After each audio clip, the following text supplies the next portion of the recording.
Abajo, como volando por aquellas cañerías, esos tubos que yo ya los conocía de otros planetas que estuve en el planeta de la felicidad, que también lo he contado aquí en estos vídeos.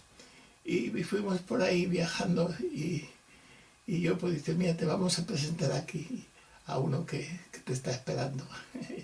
Y era uno de los pequeñitos, era un cabezón que estaba ahí con energías, ahí trabajando historia. Dice, hola, ¿qué tal? Y me saludó así, se giró y me hizo así la energía. Siempre te hacen así la energía y te dan el abrazo de bienvenida. Bueno, me dio el abrazo de bienvenida con su energía y entré allí a aquel salón que era una especie de redondo, que estaba allí, los demás se quedaron fuera. Y él me dice, mira, esto es un centro que yo trabajo, tipo los volcanes, ver todo lo que es la parte telúrica del planeta Tierra. Y podemos evitar muchísimos terremotos, pero no todos, porque el planeta necesita de su propia naturaleza seguir su camino. Pero dentro de ese camino tenemos flexibilidades para poder nosotros entrar y hacer que sea lo menos posible los volcanes y todo esto, que sea lo menos grave posible para la gente que vive en la Tierra. Nosotros ayudamos muchísimo, pero no podemos ir más de lo que la naturaleza nos deja. Porque aquí que manda en la vida es la naturaleza siempre, que es el que produce todo. Y nosotros somos la naturaleza. Por eso, al ser naturaleza, tenemos que comprender que no podemos ir contra la naturaleza, porque ella es la que mueve todas las energías. Y nosotros aprendemos a través de ella, que es la que nos enseña a ser lo que tenemos que ser.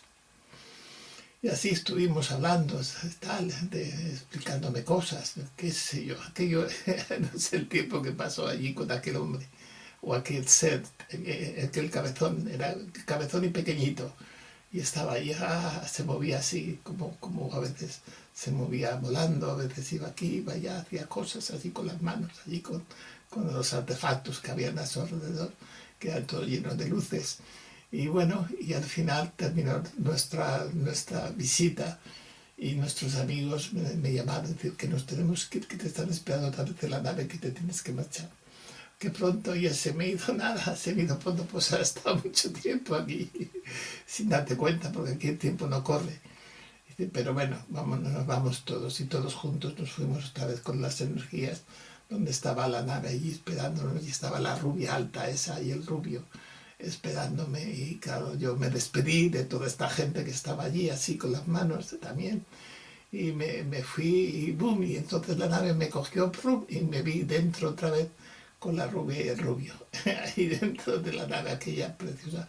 No era muy grande, era más bien pequeña comparada con otras que habían allí, porque claro, allí las cosas las hacen a lo grande, porque lo hacen todo con energía pura solar.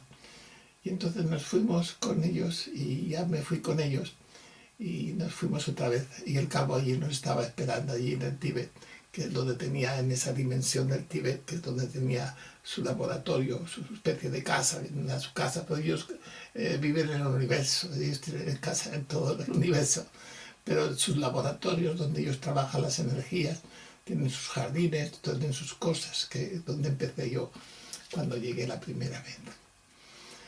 Bueno, pues llegamos allí, me despidieron con sus energías, el calvo estaba a mi lado y en ese día habíamos salido de la nave aquella y cogieron y se fueron y yo me quedé con el calvo.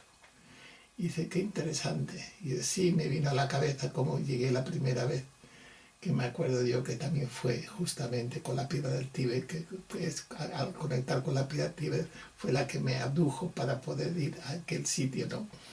Y tuve una experiencia cuando salí de la piedra del Tíbet y yo me acuerdo cuando fue la primera vez que Mario me dijo, mira, tengo esta piedra que me ha traído mi hija, porque su hija vivía allí en el Tíbet, se casó allí y tuvo un hijo en el Tíbet.